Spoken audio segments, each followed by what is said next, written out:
nomor 04-MK-MK-L-03-2024 demi kehormatan, keluhuran martabat, serta perilaku Hakim Konstitusi berdasarkan ketuhanan yang Maha Esa, Majelis Kehormatan Mahkamah Konstitusi atau Majelis Kehormatan yang dibentuk berdasarkan keputusan Ketua Mahkamah Konstitusi nomor 1 tahun 2024 tentang pembentukan dan keanggotaan Majelis Kehormatan Mahkamah Konstitusi bertanggal 2 Januari 2024 telah memeriksa, mengadili dan memutus laporan dugaan pelanggaran kode etik dan perilaku Hakim Konstitusi dengan uraian sebagai berikut. 1. Identitas pelapor. 1. Perorangan yang tergabung dalam Sahabat Konstitusi, Amicus Constituere. Nama, Andi Rahadian. Pekerjaan, pemrakarsa dan mitra pendiri, co-founder. Alamat Jalan Guntur 15, Setiabudi, Jakarta Selatan. Selanjutnya disebut pelapor. 2. Identitas terlapor. Nama, Saldi Isra. Tempat tanggal lahir, Solok, 20 Agustus 1968. Jabatan, Wakil Ketua Mahkamah Konstitusi. Alamat, Gedung Mahkamah Konstitusi, Jalan Medan Merdeka Barat nomor 6, Jakarta Pusat 10110. Selanjutnya disebut Hakim terlapor.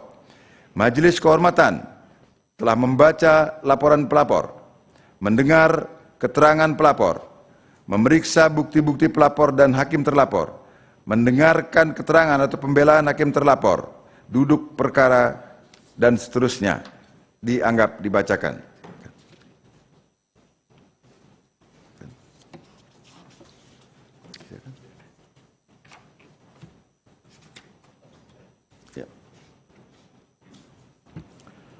Lima, pertimbangan hukum dan etika. 5.1. Menimbang bahwa sebelum mempertimbangkan pokok-pokok laporan, Majelis Kehormatan terlebih dahulu akan menguraikan mengenai kewenangan Majelis Kehormatan dan kedudukan hukum pelapor sebagai berikut. Kewenangan Majelis Kehormatan. Menimbang bahwa sebelum Majelis Kehormatan mempertimbangkan mengenai dugaan adanya pelanggaran kode etik dan perilaku Hakim Konstitusi, Majelis Kehormatan perlu untuk terlebih dahulu menguraikan mengenai ruang lingkup kewenangan yang dimiliki dalam kaitannya dengan laporan akuo.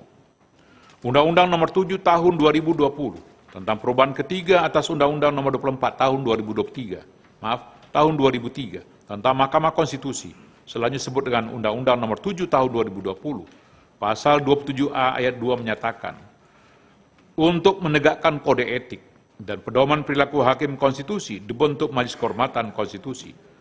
Kemudian Undang-Undang 48 Tahun 2009 tentang kekuasaan kehakiman atau Undang-Undang 48 2009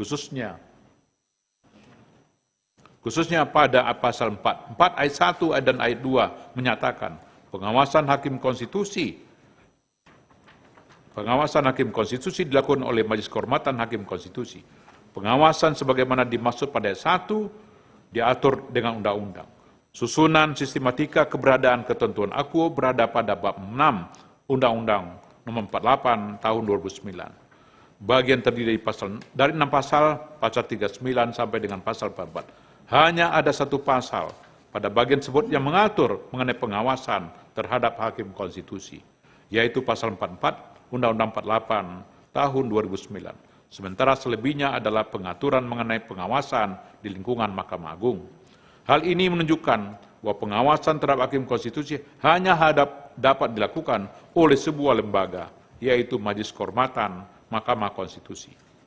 Pengaturan lebih lanjut mengenai pelaksanaan fungsi pengawasan terhadap Hakim Konstitusi diatur dalam Undang-Undang 7 2020. Sementara itu definisi mengenai Majelis Kehormatan Mahkamah Konstitusi dijelaskan dalam pasal 1 angka 4 Undang-Undang 8 Tahun 2011 tentang perubahan atas Undang-Undang 24 Tahun 2003 tentang Mahkamah Konstitusi, Undang-Undang 8 2011. Majelis Kehormatan Mahkamah Konstitusi adalah perangkat yang dibentuk oleh Mahkamah Konstitusi untuk memantau, memeriksa, dan merekomendasikan tindakan terhadap Hakim Konstitusi yang diduga melanggar kode etik dan pedoman perilaku Hakim Konstitusi.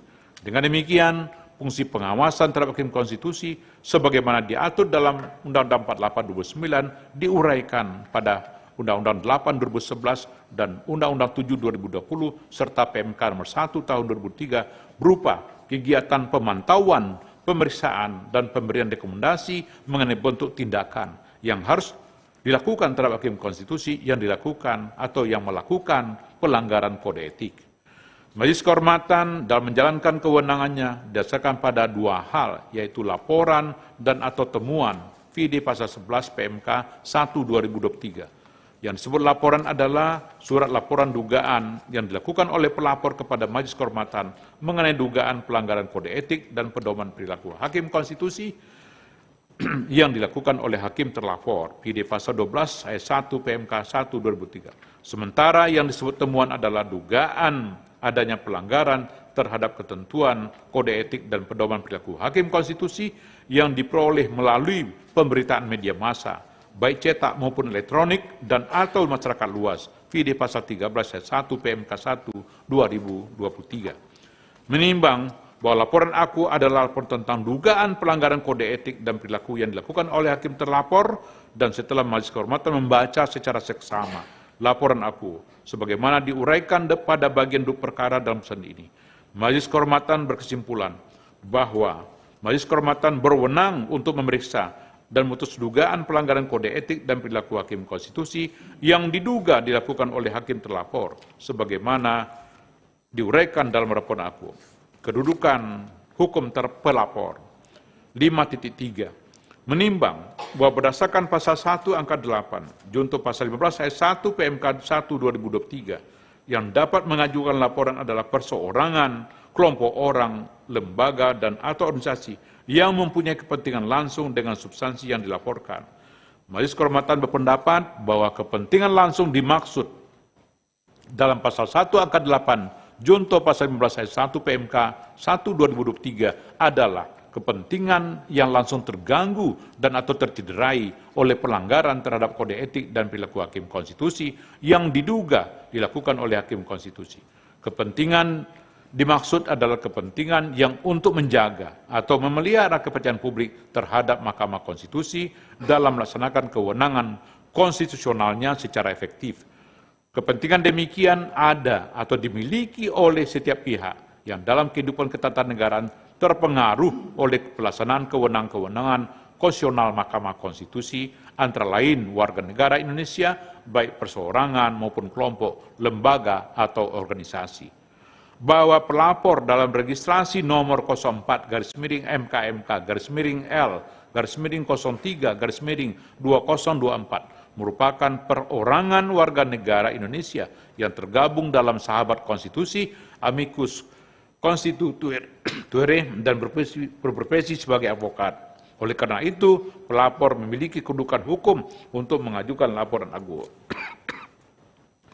5.4. Menimbang bahwa oleh karena Majelis Kehormatan berwenang untuk memeriksa dan memutus laporan aku dan pelapor memiliki kedudukan hukum untuk mengajukan laporan, selanjutnya Majelis Kehormatan akan mempertimbangkan pokok laporan pelapor. Pertimbangan Majelis Kehormatan dalam pokok laporan. 5.5.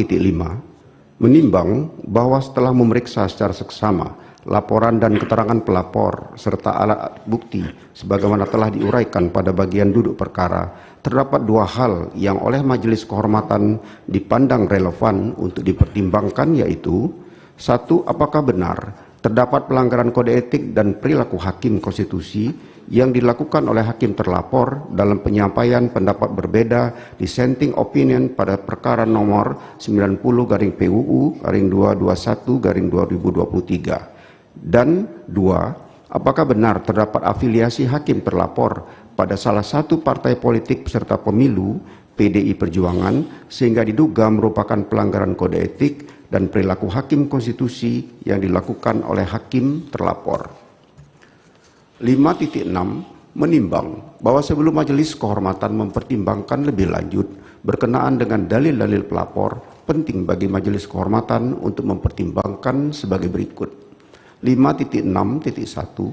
Bahwa oleh karena pentingnya keberadaan kode etik dan perilaku Hakim Konstitusi atau Sabta Karsa Utama sebagaimana halnya dengan kode etik dan perilaku hakim pada umumnya yang berlaku secara universal, maka sebelum mempertimbangkan kedua hal sebagaimana diuraikan pada paragraf 5.5 di atas, Majelis Kehormatan memandang perlu untuk menjelaskan relevansi bahkan keniscayaan dari keberadaannya dalam kaitan dengan keberadaan kode etik dan perilaku hakim konstitusi.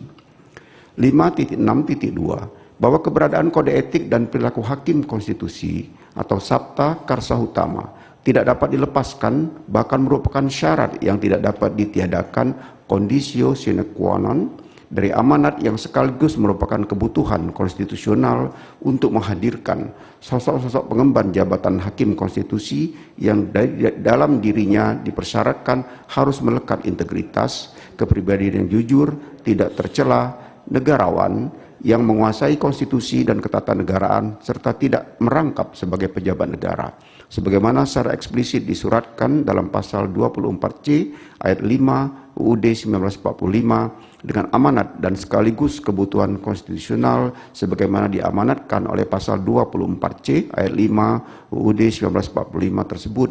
Maka dalam diri seorang hakim konstitusi yang dituntut oleh konstitusi atau Undang-Undang Dasar 1945 bukanlah semata-mata kepakarannya dalam bidang konstitusi dan ketatanegaraan, melainkan juga kepribadian, sikap, dan perilaku etis dalam mengemban jabatan yang dipercayakan kepadanya. Dalam konteks itu pula, seharusnya titik tolak pemahaman diletakkan dalam menjawab pertanyaan mengapa seleksi terhadap hakim konstitusi dilakukan dengan melibatkan 3 organ konstitusi, yaitu DPR, Presiden, dan Mahkamah Agung, yang dalam gagasan negara modern merepresentasikan pemegang 3 kekuasaan utama dalam negara. 5.6.3 bahwa beratnya persyaratan dilekatkan pada sosok pengemban jabatan hakim konstitusi sebagaimana diuraikan dalam pertimbangan pada subparagraf 5.6.2 di atas secara rasional merupakan tuntutan kebutuhan yang tak terhindarkan karena hakim konstitusi adalah pilar utama sekaligus ruh Mahkamah Konstitusi. Sementara Mahkamah Konstitusi tiada lain adalah pengawal konstitusi dan sekaligus penafsir konstitusi yang penafsirannya dalam kurung dituangkan atau tercemin dalam putusan-putusannya, mengikat seluruh warga negara dan penyelenggara negara. Sebagai pengawal dan penafsir konstitusi, Undang-Undang Dasar 1945, Mahkamah Konstitusi diberi kewenangan besar untuk mengadili dan memutus pada tingkat pertama dan terakhir yang putusannya bersifat final menguji undang-undang terhadap undang-undang dasar, memutus sengketa kewenangan lembaga negara yang kewenangannya diberikan oleh undang-undang dasar, memutus pembubaran partai politik, serta memutus perselisihan tentang hasil pemilihan umum pasal 24C ayat 1 UUD 1945. Selain itu, Mahkamah Konstitusi juga diwajibkan memberikan putusan atas pendapat DPR mengenai dugaan pelanggaran oleh Presiden dan atau Wakil Presiden menurut Undang-Undang Dasar pasal 424C ayat 2 UUD 1945. Fungsi mengawal dan menafsirkan konstitusi itu hanya akan berjalan dengan baik manakala Mahkamah Konstitusi mendapatkan kepercayaan penuh rakyat. Sementara itu, kepercayaan penuh rakyat hanya akan didapat manakala sosok-sosok yang memegang jabatan hakim konstitusi bukan hanya benar-benar mumpuni dalam penguasaan konstitusi dan ketatanegaraan, melainkan juga benar-benar sikap dan perilakunya menunjukkan ketaatan terhadap kode etik dan perilaku hakim konstitusi atau Sabta Karsa Utama. Bukan hanya tak kalah memeriksa dan memutus perkara, melainkan juga dalam kehidupan sehari-harinya di tengah-tengah masyarakat. 5.6.4 bahwa mengingat penting dan mendasarnya makna keberadaan kode etik dan pedoman perilaku hakim konstitusi atau Sabta Karsa Utama sebagaimana diuraikan dalam pertimbangan pada subparagraf 5.6.2 dan 5.6.3 di atas, tidaklah berlebihan jika dikatakan bahwa kode etik dan perilaku hakim konstitusi atau Sabta Karsa Utama secara esensial adalah ibarat konstitusi etik bagi hakim konstitusi. Sebagai konstitusi etik, sebagaimana layaknya konstitusi, ia memiliki kedudukan mendasar dan fundamental bagi hakim konstitusi. Bukan sekedar pajangan formalitas yang nirmakna dan esensi, karena itu Sabta Karsa Utama harus benar-benar menginternal atau mendarah daging ke dalam kepribadian setiap hakim konstitusi. Sebab Tanpa internalisasi demikian, dapat dipastikan Hakim Konstitusi tidak akan berhasil meraih kepercayaan dan dukungan masyarakat yang merupakan kebutuhan mutlak bagi pentaatan dan efektivitas putusan-putusan Mahkamah Konstitusi. Manakala kepercayaan dan dukungan masyarakat tidak berhasil diraih, secara esensial Hakim Konstitusi sesungguhnya telah gagal memerankan dirinya sebagai pilar utama dan ruh Mahkamah Konstitusi. Apabila kegagalan demikian berlanjut tanpa ada upaya serius untuk menanggulanginya, di antaranya terutama namun bukan satu-satunya, melainkan tindakan penegakan etik dan perilaku oleh lembaga atau perangkat yang diberi wewenang untuk itu, sebagaimana yang saat ini berada di tangan Majelis Kehormatan. Menurut penalaran yang wajar, fungsi Mahkamah Konstitusi sebagai pengawal dan penafsir konstitusi tidak akan berjalan sebagaimana yang diharapkan oleh logika desain ketatanegaraan menurut Undang-Undang Dasar 1945. 5.7 menimbang bahwa setelah mempertimbangkan substansi mendasar berkenaan dengan keberadaan kode etik dan perilaku Hakim Konstitusi serta keniscayaan kehadiran Majelis Kehormatan dalam konteks itu sebagaimana diuraikan pada paragraf 5.6 di atas. Selanjutnya, Majelis Kehormatan akan mempertimbangkan kedua hal yang diduga mengandung isu pelanggaran kode etik dan perilaku Hakim Konstitusi sebagaimana diuraikan pada paragraf 5.5. 5.8 menimbang bahwa berkenaan dengan dalil pelapor yang pada pokoknya mendalilkan terdapat pelanggaran kode etik dan perilaku Hakim Konstitusi yang dilakukan oleh hakim terlapor dalam penyampaian pendapat berbeda dissenting opinion pada perkara nomor 90/PUU 221/2023. Majelis Kehormatan mempertimbangkan sebagai berikut. 5.8.1 bahwa isu hukum dari laporan pelapor berkenaan dengan pendapat hukum atau dissenting opinion hakim terlapor dalam putusan nomor 90/PUU/221/2023 yang diduga melanggar kode etik dan perilaku Hakim Konstitusi. Persoalan dimaksud telah cukup dipertimbangkan dalam pertimbangan hukum Majelis Kehormatan nomor 3/MKMK/L/11/2023 paragraf 7.16.1 sebagai berikut, dianggap dibacakan 1, 2, 3. Berdasarkan pada temuan fakta dan hukum sebagaimana diuraikan di atas, menurut Majelis Kehormatan, Hakim terlapor Saldi Irsyah tidak dikatakan melanggar kode etik yang disebabkan materi muatan terpendapat berbeda atau dissenting opinion dalam putusan nomor 90/PUU 221/2023. Meskipun ada ruang pada bagian awal pembukaan pendapat berbeda atau dissenting opinion yang mengungkap sisi emosional seorang hakim, namun hal itu tidak dapat dikatakan sebagai pelanggaran kode etik, sebab sebagaimana diuraikan dalam pertimbangan hukum di atas, bagian pendapat berbeda, dissenting opinion Hakim Konstitusi merupakan satu kesatuan yang utuh yang tak dapat dipisahkan dari putusan nomor 90/PUU 221/2023. Oleh karena itu, terhadap pendapat berbeda atau dissenting opinion berlaku azas res judicata pro paritatis habetur. Artinya, putusan hakim harus dianggap benar. Terlebih jika dicermati dalam dokumen pendapat berbeda hakim terlapor Saldi Irsyah, pada pokoknya terdapat dua isu yang dibahas, yakni terkait dengan isu pengambilan keputusan yang erat kaitannya dengan hukum acara dan isu substansi perkara itu sendiri. Memang seyogyanya pendapat berbeda membahas kontra argumentasi hukum dan substansi perkara yang termuat pada bagian pertimbangan hukum putusan, sehingga terlihat jelas perbedaan ide gagasan dipersoalkan. Namun jika hakim ingin membahas dari sudut pandang berbeda yang tidak terkait dengan pokok perkara seperti membahas dari perspektif prosedural yang berkaitan dengan hukum acara, hal itu pun tidak bermasalah. Sebab pada hakikatnya pendapat berbeda atau dissenting opinion seorang hakim merupakan wujud independensi persoalan personal dan bagian dari kemerdekaan kekuasaan kehakiman. Dengan demikian, dalil para pelapor terkait isu ini tidak beralasan menurut hukum dan harus dikesampingkan. 5.8.2 bahwa dengan demikian pertimbangan hukum dan etika berkaitan dengan isu pendapat berbeda atau dissenting opinion hakim terlapor dalam putusan Majelis Kehormatan nomor 3/MKMK/L/11/2023 Paragraf 7.16.1 mutatis mutandis berlaku pula dalam putusan Majelis Kehormatan Akuo yang dengan demikian berarti telah ternyata bahwa pendapat berbeda atau dissenting opinion yang disampaikan oleh hakim terlapor dalam putusan Mahkamah Konstitusi nomor 90/PUU/21/2023 bukanlah merupakan pelanggaran kode etik dan perilaku hakim konstitusi sebagaimana didalilkan oleh pelapor.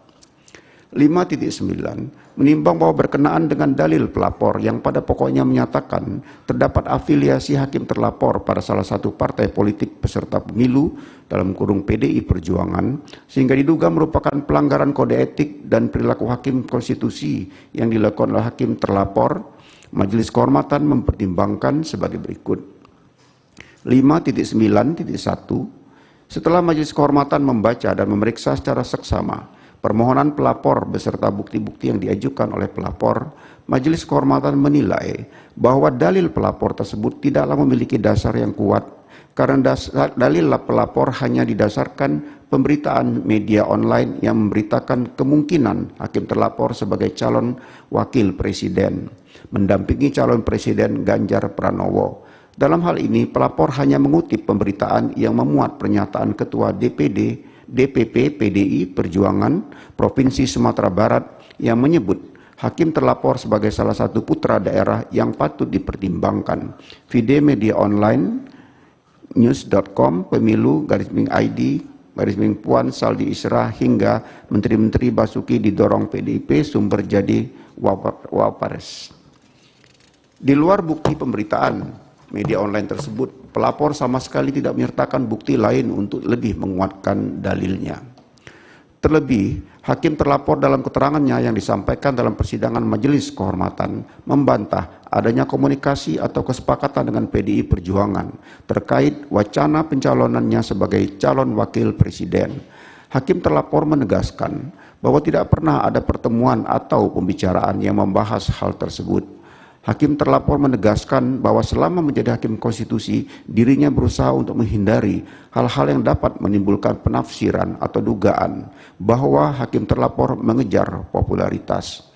Hal tersebut diantaranya dicontohkan oleh penolakan hakim terlapor yang dinominasikan sebagai penerima penghargaan Tokoh Minang Nasional Penegak Konstitusi Berintegritas dalam acara peringatan Hari Ulang Tahun ke-17 Padang TV.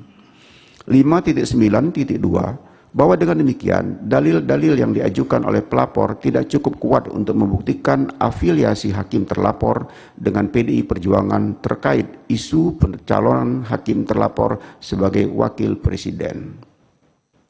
Selain itu, keterangan dari hakim terlapor yang membantah dalil pelapor tersebut menjadi pertimbangan penting dalam menilai kebenaran dalil pelapor Akuo, sehingga Majelis Kehormatan tidak menemukan cukup bukti untuk menyatakan adanya pelanggaran kode etik dan perilaku hakim konstitusi sebagaimana yang didalilkan oleh pelapor. 5.10 menimbang bahwa berdasarkan keseluruhan pertimbangan hukum dan etika di atas, telah ternyata tidak terdapat pelanggaran kode etik dan perilaku hakim konstitusi atau sabta karsa utama yang dilakukan oleh hakim terlapor sebagaimana dilalilkan oleh pelapor. Dengan demikian, hakim terlapor tidak terbukti melanggar sabta karsa utama. 5.11 menimbang terhadap hal-hal lain dan selebihnya, terutama dalil-dalil yang secara implisit meminta Majelis Kehormatan mengoreksi putusan-putusan Majelis Kehormatan sebelumnya, sehingga Majelis Kehormatan saat ini seakan-akan diminta untuk menjadi Majelis Kehormatan Mahkamah Konstitusi banding. Terhadap putusan Majelis Kehormatan tersebut tidak dipertimbangkan. Lebih lanjut, karena selain tidak ada relevansinya, Majelis Kehormatan saat ini tidak memiliki kewenangan demikian. Kesimpulan, menimbang bahwa berdasarkan uraian duduk perkara, fakta-fakta yang terungkap dalam rapat dan sidang pemeriksaan, serta pertimbangan hukum dan etika di atas, dapat disimpulkan bahwa telah ternyata tidak terdapat pelanggaran kode etik dan perilaku hakim konstitusi in casu prinsip integritas, prinsip kesetaraan, serta prinsip kesopanan dan kepantasan dalam sabta karsa utama yang dilakukan oleh hakim terlapor sebagaimana didalilkan oleh pelapor. Amar putusan, mengingat Undang-Undang Nomor 24 Tahun 2003 tentang Mahkamah Konstitusi yang telah diubah terakhir dengan Undang-Undang Nomor 7 Tahun 2020 tentang perubahan ketiga atas Undang-Undang Nomor 24 Tahun 2003 tentang Mahkamah Konstitusi dan Peraturan Mahkamah Konstitusi Nomor 1 Tahun 2023 tentang Majelis Kehormatan Mahkamah Konstitusi memutuskan, menyatakan, 1. Hakim terlapor tidak terbukti melakukan pelanggaran terhadap kode etik dan perilaku hakim konstitusi sepanjang terkait dengan penyampaian pendapat berbeda, dissenting opinion, dari hakim terlapor dalam putusan Mahkamah Konstitusi nomor 90 PUU 21 Romawi tahun 2023. 2. Hakim terlapor tidak terbukti melakukan pelanggaran kode etik dan perilaku hakim konstitusi sepanjang terkait dugaan hakim terlapor berafiliasi dengan salah satu partai politik peserta pemilu yaitu PDI Perjuangan.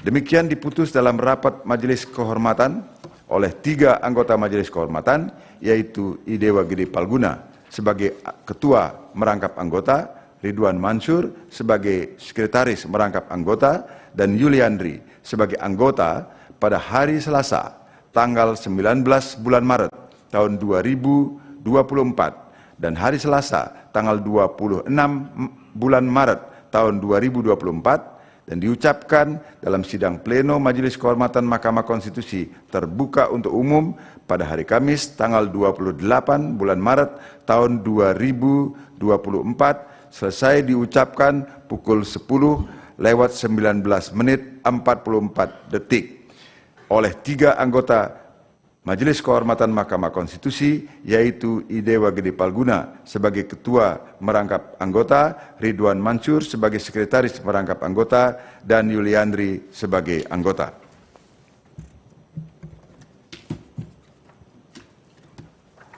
Yang terakhir,